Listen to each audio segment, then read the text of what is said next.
It was a cold night on planet Ravax 3. The human colony was silent and asleep. Silver towers stood under the dark sky while cold winds moved through the empty streets like ghosts.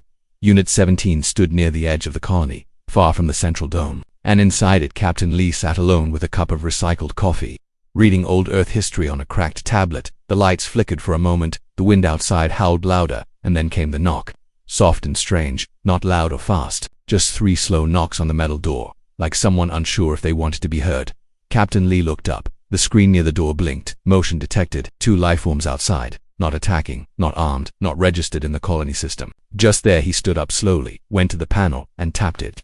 The outside camera turned on, showing a woman sitting on the ground, holding something in her arms, a child, both wrapped in some kind of faded fabric. Like blankets made of alien thread. She did not speak. She only looked at the camera, and then she whispered. Her voice cracked and soft through the speaker, saying only one thing: "We'll leave if you don't want us." Lee blinked. Not sure if he heard right. He turned up the sound, replayed the clip. The same soft voice, the same strange words. No threat, no demand. Just that one offer. He checked the system again. No ship had landed, no breach in the shield, no alert from the scanners. The colony AI showed no danger, yet this woman and her child sat outside like they had been walking for days across frozen metal roads. Lee called security, but they were slow to answer, maybe sleeping, maybe ignoring another false alarm, so he picked up his coat and opened the inner lock. The outer door stayed closed, waiting for his command. He looked at the woman again. She was still there, her eyes glowing slightly in the dark. Not like a threat, more like something ancient, sad and waiting. Who was she? He wondered. And why come here, to a human colony on the edge of nowhere, at this hour? With a child in her arms, he pressed the button. The outer door hissed and opened slowly. Cold air rushed in like smoke, and the woman looked up, not moving, not begging, just waiting. He stepped forward, slowly, his boots clicking on the metal floor, and stood a few feet away, his hand near his sidearm but not reaching for it. She looked human, but not fully. Her skin had a faint glow, her hair moved like it had no weight, and her eyes were deep with color that changed with every blink. The child in her arms was small, maybe 5 or 6, sleeping or pretending to sleep, his face half hidden, his hair like hers, but his ears rounded like a human. "Who are you?" Lee asked, his voice firm but not angry. The woman stood up, gently, holding the child close, and said, "My name is Aryan. I mean no harm. We have nowhere else to go." "You're not on the registry," Lee replied. "You didn't come by shuttle. How did you reach here?" She looked up at the stars, then back at him, and said, "We walked, for many nights, from the old ruins near Sector 9. The others would not help, but I thought maybe you would listen." Lee felt a chill, not from the cold, but from her words. Sector 9 was abandoned,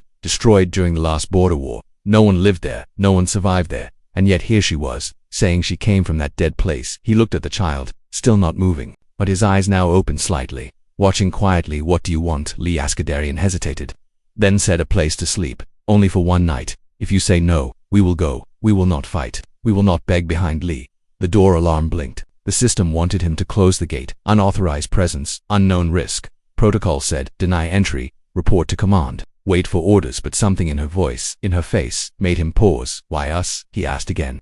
"Why humans, after all the wars? After all we did to your kind?" Aryan looked down at the child, then whispered, "Because my child is not only mine, he is also yours." Lee froze. The words like a weight in the air, heavy and full of meaning. He stared at her, then at the boy, now fully awake, looking at him with eyes too sharp to knowing for a child that small. "What do you mean?" he said, slowly, but Aryan did not answer. She only said again, "We'll leave, if you don't want us." And in that moment, Lee knew something was wrong. Not dangerous, but big. Something hidden under layers of silence. Something forgotten or buried by time. He turned, walked back inside, then held the door open just a little longer than he should have come in. He said at last, "Before the cold kills you both." And as they stepped inside, the lights above flickered once again. Far above, in the orbit of Ravax 3, an old satellite blinked for the first time in years, silently sending a message: "The project may still be alive." The door closed behind them with a soft hiss. The metal walls of Unit 17 held in the warmth, while the cold night stayed outside like a ghost waiting to be remembered. Captain Lee walked ahead without looking back as the woman and her child followed inside the room. The lights were low. The air smelled of old coffee and machine oil. The boy sat quietly on the floor, holding his blanket tightly while his eyes wandered across every light and screen as if he understood more than a child. Aryan stood near the heater, her hands open toward the warmth, her breath visible in the air like a fragile cloud that could disappear any second. She did not speak unless spoken to, her body stiff and still as if she had forgotten how to rest. He poured water into a small cup and offered it to her.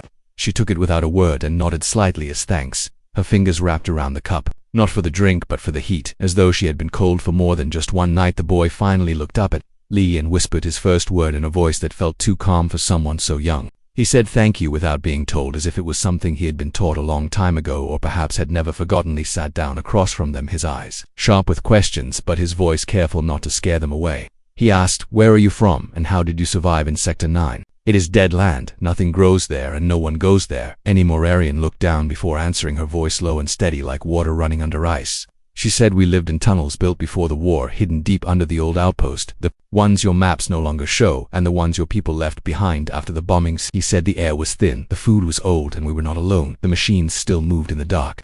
Like forgotten beasts they watched us but did not speak. They scanned us but did not harm us. They waited for someone else. Not us. Lee leaned forward, his hands together, his tone soft but strong. "And the boy," he asked, "is he fully human or something else?" The question hung in the room like smoke, neither cruel nor kind, just heavy with the truth it carried. Arian touched the boy's hair and said, "His name is Kale, and yes, he is part human, and part something else, but not like the others. He is different, born, not made, loved, not designed."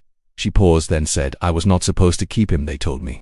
He was a risk, they said. He belonged to the council. They wanted to take him away, study him, break him, rebuild him into something safer, something useful. But I ran before they could." Lee blinked slowly, his chest tight with thoughts he had buried years ago, thoughts of failed missions, erased projects, broken promises, and silent orders that came from voices too far above to argue with. He asked her, "How did you escape, and why now after all these years? Why bring him here to us and not to your own?" Kindarian looked at the heater flame dancing in her eyes and said, "Because my own kind fear him, and your kind created him, and there is no place left for those who do not belong to either side," she said. "I have walked across deserts of rusted metal. I have hidden in machines that no longer remember their names. I have stolen air from broken tanks and food from empty labs, and I have stayed alive only so he could stay alive too." Kyle looked at Lee again and asked, "Do you dream at night? Do you see fire or voices or stars falling down?" Lee did not answer at first because the question was strange and deep, and something inside him felt suddenly small and watched Kale smile just a little, then closed his eyes and leaned on his mother's side like a leaf folding back into the branch. It came from Lee, stood up and turned toward the console, typing quickly, sending a silent message to Dr. Hannah in the medical wing. Short encoded: "Subject found, need scan, secure location. Prepare quietly, trust only yourself." He turned back and said, "You can rest here for tonight, but in the morning, others will ask questions and I will need answers, truth ones not safe ones." Sarian nodded slowly and replied, "I have no lies, only memories, and they are sharp like glass in the dark outside."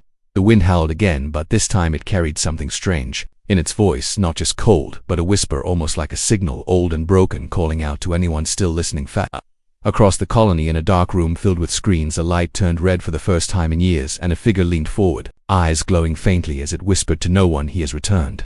Morning came slow and silent over the colony as pale light crept across the steel walls and blinking towers, while most humans remained asleep and unaware of the secret now hiding inside. Unit 17. Kale sat on the floor near the window, his fingers tracing invisible lines across the glass as if drawing maps that only he could see, his lips moving soundlessly, repeating words that had never been taught to him. Captain Lee stood nearby, watching the boy in silence, wondering if he had made a mistake by letting them in, wondering if this child was really what Arian claimed or something far more dangerous in the medical wing. Dr.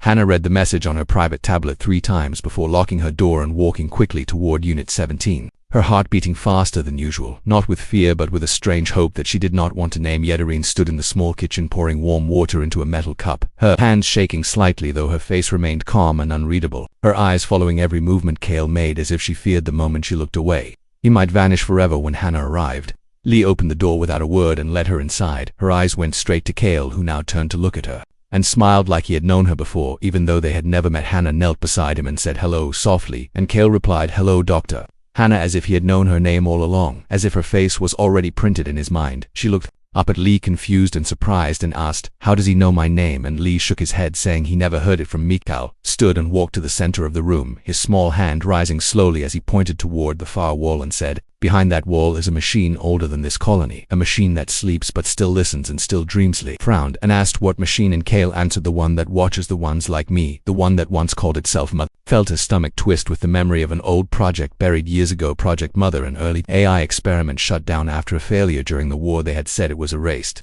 lost, broken beyond repair, and now this boy speaks of it like it lives again. Kyle continued speaking, his voice calm but full of strange emotion. He said, "She whispers sometimes in my sleep. She tells me things. She shows me Earth, but not as it is now, as it was before the sky fell and the ground burned. She says, I must remember, even if others forget." Hannah touched his forehead, gently scanning him with her portable device. Her screen flickered, then showed results that made her breath catch. Kale's neural activity was far beyond human levels, his memory centers glowing bright like cities in darkness. She looked at Arian, who had not spoken, and asked, "What did they do to him? What is Heron?" replied, "Only this. He is the last of what both sides feared and hoped for. He is what happens when creation is not controlled by command, but guided by care. He is not a weapon, but they will try to make him one." Lee walked to his desk and opened a locked drawer, taking out an old data chip marked with the same symbol Hannah now saw glowing faintly on Kale's hand, the mark of Genesis Unit, the failed hybrid project from 12 years ago. He placed the chip on the table and said this was supposed to be destroyed. The project shut down after the incident at Site Echo, but I kept one copy because I never believed it was really over. Kale walked to the chip and placed his hand over it. The lights in the room dimmed slightly and the chip glowed blue, then green, then red. Data began to pour into Hannah's tablet. Even though no connection had been made, Kale was not reading the chip was reading him. Hannah gasped and whispered, "He is the key, not just to the project but to the truth behind it." Someone encoded information into his very cells. Memories, knowledge locked away, waiting for the right moment. He turned to Arian and asked, "Why now? Why bring him here if you were hiding so well? What changed?" Arian looked toward the window and said, "Because something is waking. Something that remembers the war, something that remembers him, and it will not stop until it finds him again far above the planet in the shadow of the last forgotten satellite." A signal pulsed in a rhythm that had not been heard in a decade. Deep in the archives of the central tower, an old security program activated itself and opened a file labeled Priority Black with one single name on it, Kale asterisk.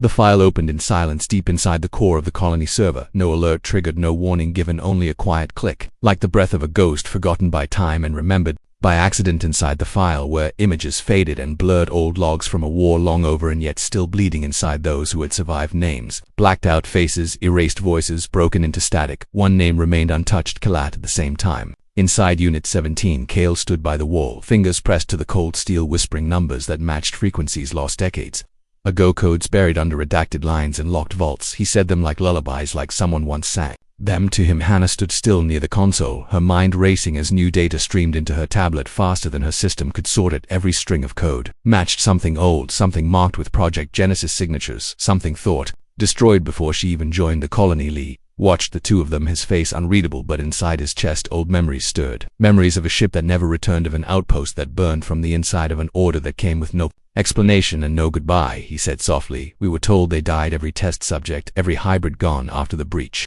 No survivors, no escape, no trace, and yet here he stands like a shadow, stepping back into the light." Arian moved closer to her son. Her voice low but strong, she said, "They lied not just to you but to everyone. They made us, and when they failed they tried to erase us like mistakes scratched from paper, but we were not paper, and we did not burn easy." She sat beside Kale and placed a hand on his shoulder as he kept speaking, now in a language none of them knew, but all of them felt deep inside like music you hear in dreams before waking, with tears you cannot explain. Hannah turned the screen toward Lee, showing him a file titled Subject 0, Intelligence Level Unknown, Emotional Capacity Untested, Potential Labeled Extreme. She whispered, "This was not just a hybrid, this was the blueprint, the origin, the model before the rest." Kale stopped speaking for a moment, looked at them all and said, "They thought I would forget, but I did not. They made me sleep, but I kept dreaming.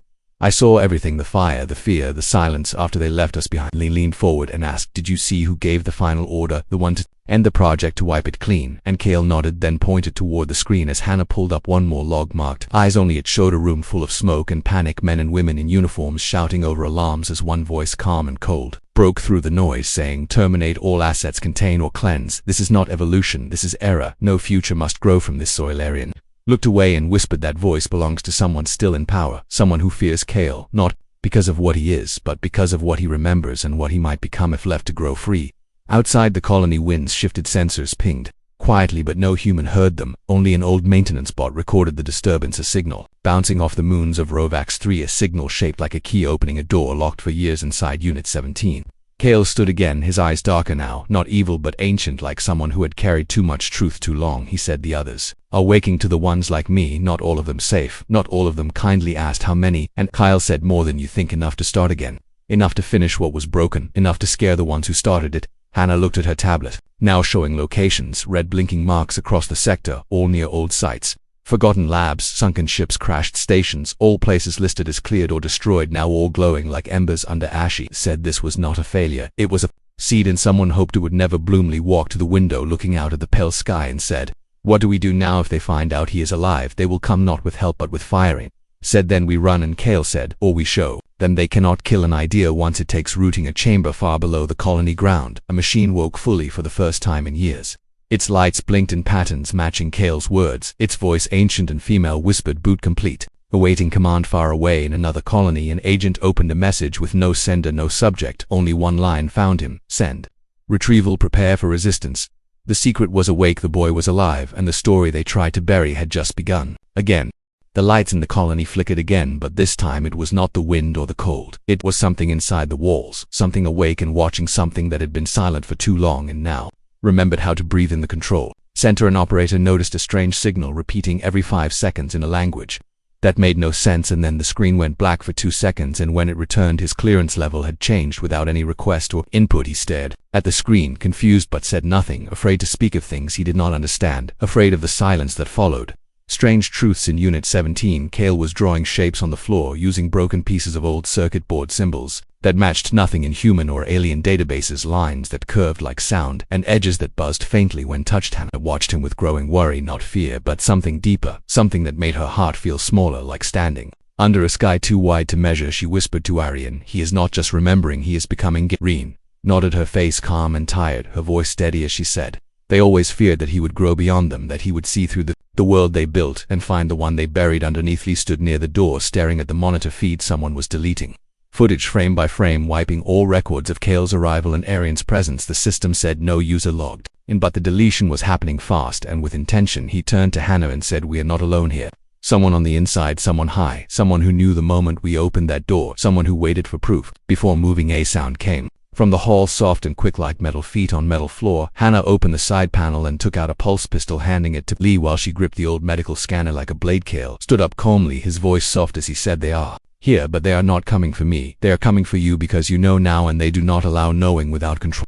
The door opened and a man stepped in wearing colony command uniform, smiling too wide, his eyes sharp and empty like polished stone. He said, "Captain Lee, Dr. Hannah, you are both requested for urgent briefing by Central Protocol. Please come with me." Quietly, Lee did not move. Hannah narrowed her eyes and asked, "Under whose authority?" The man smiled again and said, "Under truth." But the kind, written in silence, not paper. Arian stepped between them, her stance like a shield, her voice like fire. She said, "He is not real, or rather not fully. He is half man and half order, built to follow, not think." A construct of voice and face sent to silence, not speak. The man blinked once, then twice, and then his smile vanished. His hand reached into his coat, not for a weapon, but for a small device with no buttons, only light. Kale raised his hand and whispered a word that cracked the ceiling. Light, and the man froze, as if locked between thoughts, his body stiff, his mouth open, but no sound coming out. Lee grabbed the device from his hand and saw it glowing with the same symbol from Kale's hand, the Genesis mark burned into metal like a scar made by truth. Hannah scanned the man and the results made her step back. His blood was half synthetic, his brain had modified layers, his memories implanted like stories in a child's book, all leading to one mission: silence. The source, erase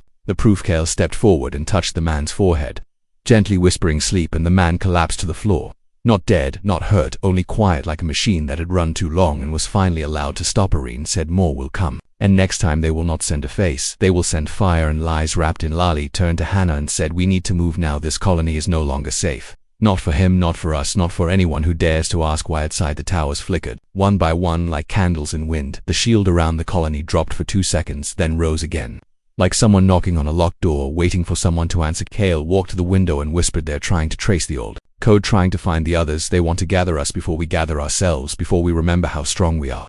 Together, far away in another sector, a council meeting began in secret. No records, no voices, only eyes and fear. The topic was marked Red. Kale Project Genesis status: threat level unknown. Action required immediate containment or termination. One voice said he cannot be allowed to grow. One voice said, "We already lost control." One voice said, "If he wakes them all, the age of silence will end inside Unit 17. Kale looked at Lee and said, "Not all enemies come from outside. Some wear the same badges. Some speak the same language, but they hide knives behind rules and promises." And in that moment, Lee understood the war was no longer about sides or species. It was about who gets to shape the future and who gets erased from the past.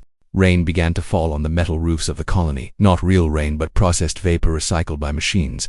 High above the towers, soft and warm like breath falling from the sky, a sign of peace. But tonight it felt more like a warning. Inside the command archive below Sector 12, an old lock blinked for the first time in years, red, then blue, then white, a signal traced back to a location long hidden and long sealed, a place built before even the first war. Kale stood in front of a dark wall beneath Unit 17, his fingers brushing the smooth surface as if he could feel something breathing on the other side, something asleep but restless, something calling to him without voice or language. Lee held the scanner high, confused by what It showed a large space behind the wall full of heat and movement, no doorway, no access code, no explanation. Just a signature marked as Mother Zero, a tag from the first colony ships long lost in records. Hannah looked at Kale and asked, "What is this place?" And Kale answered without looking back, "It is the beginning before the humans arrived, before the war, before names and numbers. It was built by those who saw the future not as a story but as a warning." Garion stepped closer, her voice steady like a song sung in wind. She said this was the heart of the original project, not just Genesis but something older, something meant to listen to time itself and keep memory alive even when the world forgets. Lee shook his head slowly and asked, "Why bury it? Why lock it and hide the key?" And Kale turned to him, eyes glowing faint like stars behind clouds, and said, "Because some truths are heavy enough to break even the strongest sky." The wall responded to his hand with a low hum, soft blue lines spreading like roots across the surface, as if awakening something deeper than metal, something alive, something ancient. The floor trembled as the wall split down the center, opening not like a door but like a mouth that had been holding its breath for centuries. The air that flowed out was warm, thick, filled with scents that did not belong to this world or any recent one. Inside was a long hallway curved like the spine of a sleeping beast. Lights flickered on one by one, not with electricity but with memory. Each step forward brought sound not from speakers but from the walls themselves, whispering pieces of songs and voices lost in time. Hannah recorded every moment, her scanner already breaking, trying to keep up with signals too old for its language. Symbols flashed on her screen, symbols from Kale's drawings now glowing on the walls around them. Pulsing like heartbeat, Echoscale led them without hesitation. His feet sure, his eyes calm, as if he had walked this path many times in dreams or in lives he could not remember fully but had never truly forgotten. At the end of the hallway they found a chamber wide and round, filled with machines unlike any Hannah had ever seen, glowing with soft green light and humming in sync with Kale's own breath. In the center was a pillar of glass. Inside it floated a sphere, dark and slow, spinning with energy that seemed to change shape as you looked at it. Not just technology, not just code, but something. Alivarian gasped and whispered, "It is still here, the source." They said it was destroyed, they said it failed, they said it was too dangerous to protect, but here it is, still breathing, still dreaming, still waiting. Placed his hand on the glass and the sphere reacted instantly, light blooming outward like sunrise in every direction, shadows running away across the room as if afraid of what had woken. A voice filled the chamber, not loud, not cold, but soft and curious. A voice both human and not speaking, not in words but in understandingly. He stepped back, his weapon forgotten, his thoughts silent, as the voice touched his mind and showed him images not of war or death but of choice, roads not taken, cities not built, peace not chosen. Hannah dropped her scanner, tears on her face without knowing why, as the voice showed her Earth not as it is but as it could have been. Rivers clean, skies clear, children running without fear, machines building not weapons but forests and homes. The voice then spoke to Kale alone, showing him himself not as an experiment, not as a target, not as a threat, but as a bridge, a living chance to end the pattern, to stop the cycle of creation and destruction, of hope and fear. Kale whispered, "I understand," and the voice answered then. Choose outside the chamber. Alarms began to ring across the colony, not from the door they opened, but from eyes watching through broken satellites and hidden wires. The forbidden space now active, the forbidden child now awake in the council tower. A message appeared on every screen. Code black, breach confirmed, subject moving toward central route, action required, full lockdown, prepare, intercept team, initiate silent protocol. Back in the chamber, the glass around the sphere cracked, not breaking but opening, petals unfolding around light as Kale stepped back and said, "It is not a weapon, it is a question, and we are the answer." The machines around them started shifting, not waking but changing, reshaping their purpose, readying not for war but for something else, something bigger than power, something older than control. He looked at Hannah and said, "We opened a door we were never meant to find." And Hannah replied, "Maybe because the time to keep it closed is over." And the voice said quietly once more, "The future does not wait, it only asks who is brave enough to enter." The chamber pulsed with quiet light, like a heartbeat, slow and steady. The machines around them now calm, reshaped into something gentle, no longer cold metal but warm structures humming with a purpose older than war. Kale stood at the center of it, all eyes closed, arms at his side, as the voice of the source whispered only to him, a language not spoken in words but in memories, in emotions, in choices made in those never taken. Hannah watched him with silent awe, her heart torn between fear and wonder. She felt the weight of every step that had led here, every question unanswered, every secret buried, now rising like roots breaking through stone. He looked to the entrance, expecting soldiers to storm through any moment, expecting alarms to blare and orders to fall like rain, but the only sound was the soft hum of life, waking after a long sleep. Irene stepped forward, her fingers brushing one of the machines, her breath catching as images flooded her mind, not visions of destruction but dreams of what could be homes without borders, food without price, learning without limits. She turned to Lee and Hannah and said, "This place is not a weapon, it is a seed meant to grow only if someone chooses to water it, and Kale is the rain."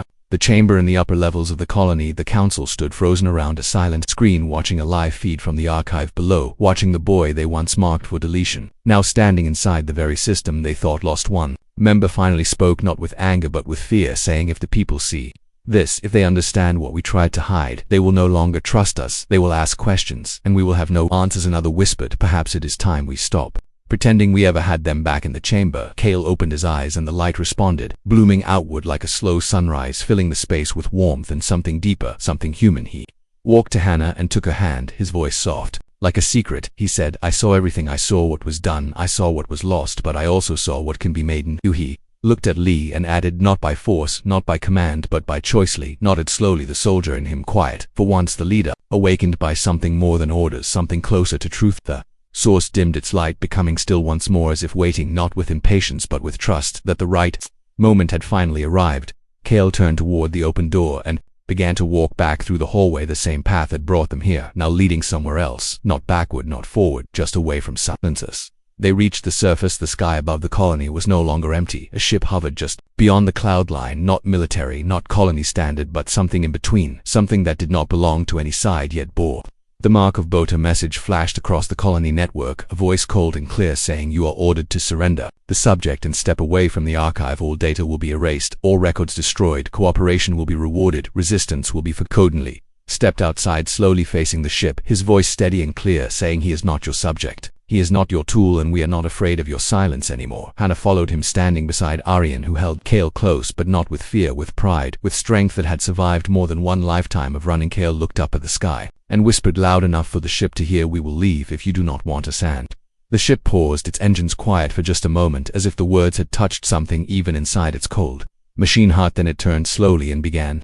to rise back into the clouds, not because it was defeated, but because it did not know what to do with something it could not control. Around the colony, people began to gather, eyes wide, faces filled with questions, but also with something else, a spark of wonder, a sense that something had shifted, not just above them, but within. The council watched in silence, their hands shaking, their future slipping from their grip and into the hands of those who dared to open the door that should not have opened. Stepped forward, standing before the crowd, his voice strong, not loud but steady, as he said, we are not here to take your world, we are here to remind you that it can be more. Here reached into his coat and pulled a small seed, the same color as the light from the source, and placed it on the ground as the wind carried its glow through the air like fireflies dancing without fear. If you want us to leave, we will go, he said again, his eyes soft but sure, but if you want to listen, we will stay, and we will build together, not as sides, not as enemies, but as a new story. And the people said nothing for a moment. Then someone stepped forward and said, stay, and then another said, teach us, and then another said, forgive us. And Cale smiled the way only a child carrying the weight of stars can smile, not with victory but with hope.